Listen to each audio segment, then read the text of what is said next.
Hi friends, welcome to Learn with Mr. Nova.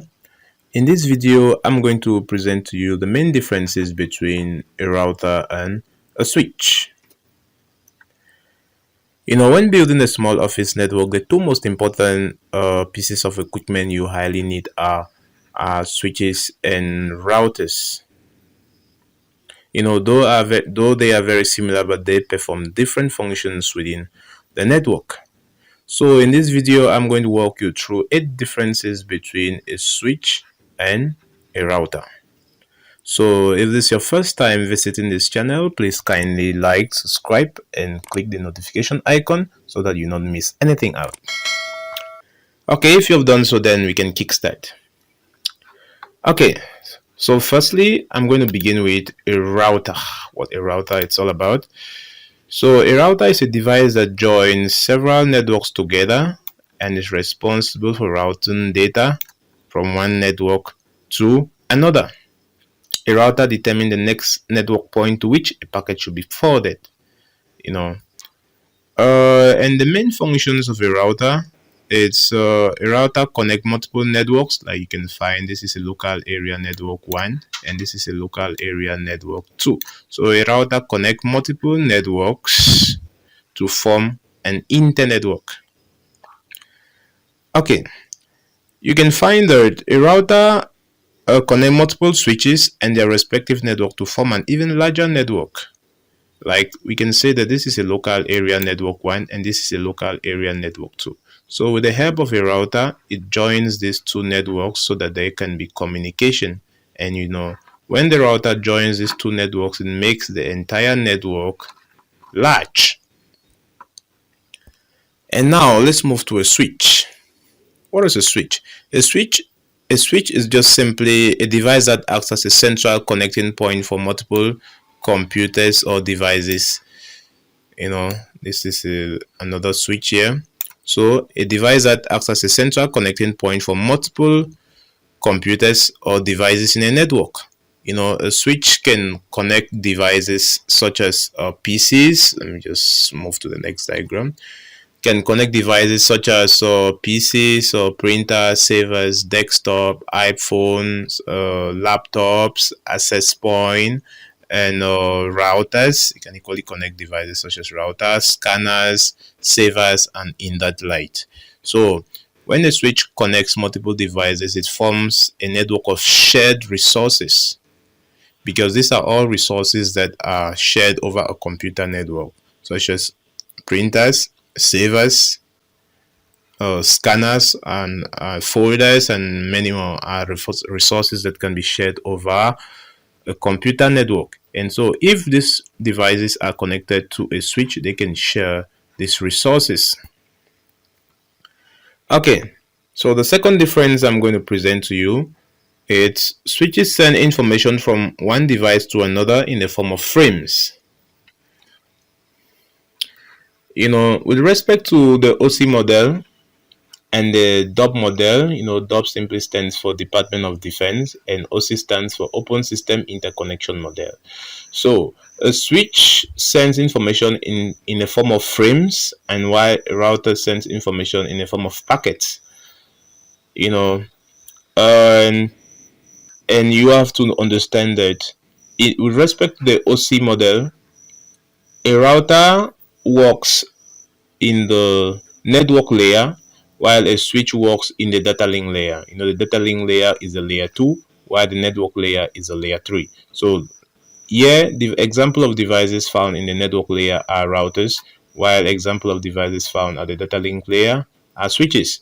But with respect to the DOP model, which stands for Department of Defense, switches are found at the first layer.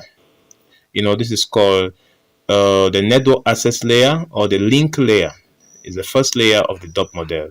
So we can call it the network access layer or the link layer. So example of devices found at this layer are switches, while for the second layer, which is called the internet layer, example of devices found are routers. Okay, let's move on to the next difference. Now there are two types of routers. There are two types of routers. We have a wired router and a wireless router. Now, a wired router, from its name, is a router that does not require cables to connect devices. Yeah, it doesn't require cable to connect devices, and it connects devices within a specified range. While wired routers are just simply routers that requires a cable to connect devices in a network. So those are just the main two differences between a wired router and a wireless router. And while there are two types of switches, we have the unmanaged switches and the managed switches. So I'm going to clearly explain to you what the unmanaged switches are and what the managed switches are. An unmanaged switch is a switch that does not require any configuration for devices to be connected to it. It doesn't require configuration. They are just plug and play devices. You just simply need to connect the Ethernet cables to the switches and they are ready to go. While for the managed switches are switches that need configuration.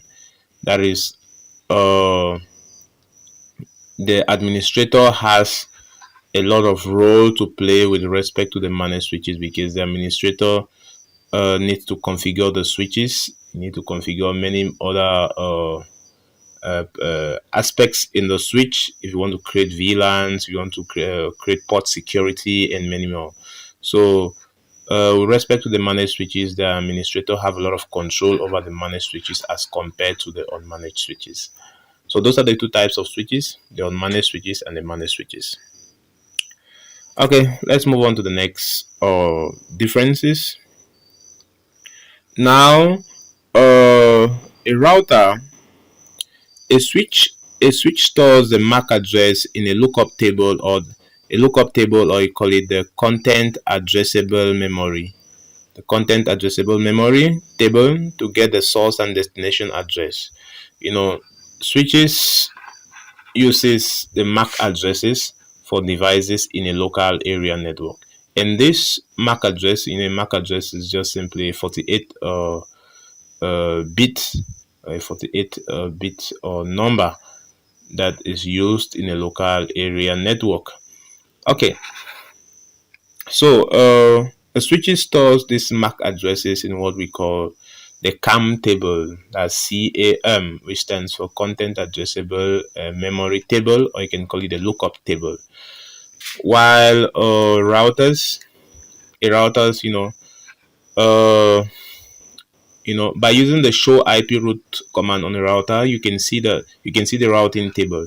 While in contrast, a router stores the IP addresses in a routing table. This is a command that you can use to display the information found in the routing table of a router, where you can get the various IP addresses that are connected to the respective interfaces. So that's to say that a switch stores the MAC address in the lookup table or in the content addressable memory table, while a router stores the IP addresses in the routing table. Okay, and the last difference between a switch and a router I'm going to present here is a router has, by default, most routers contain just two ports. By default, that's a fast Ethernet port, but we can also add the serial ports in a router. Though while for switches, there are switches of various ports. There are switches with 4 ports, there are switches with 5 ports, there are switches with 16 ports, there are switches with 24 ports, and there are equally switches even with 48 ports. So it just depends on the individual who want to purchase the switch, how many devices that you need to connect to your switch. So in that light, you can go on to buy a switch respect the number of devices that you need. Okay, and what you equally need to take note about is the cost of purchasing a router is expensive as compared to that of a switch. So a router is costlier than a switch. So these are the main differences between a router and a switch. So thanks so much for watching this video, and if you haven't subscribed at the beginning, then you can kindly do so to promote this channel.